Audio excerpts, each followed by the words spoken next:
Moja, kufundisha wanaotarajiwa kuingia katika utumishi wa umma. Lakini pili, kuendelea kukuza ujuzi kwa wale walio ndani ya utumishi wa umma. Ni matumaini yangu kuwa mtaendelea kujifunza hata baada ya kuhitimu.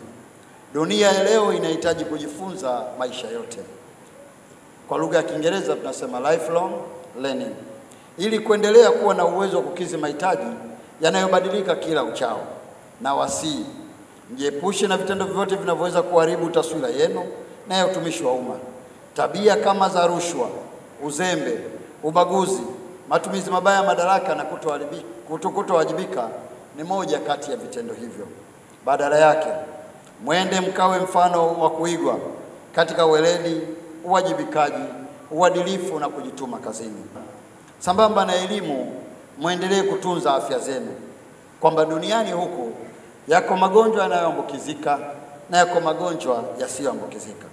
Magonjwa haya yote kwa jumla yake yanapunguza uwezo wa mtu kufanya kazi kwa tija na kuzorotesha maendeleo ya taifa.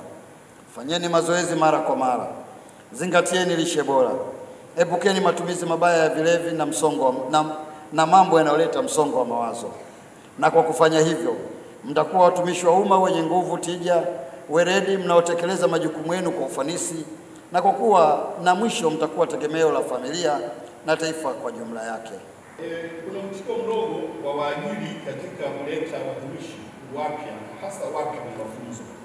Na hii, Mheshimiwa mgeni rasmi, ni hatari kwa sababu watumishi wapya wanapoingia kwenye utumishi wa umma bila kujua misingi ya utumishi wa umma inakuwa ni tatizo. Na hili tatizo linaweza kusababisha mambo mengi na madhara makubwa katika maendeleo ya taifa.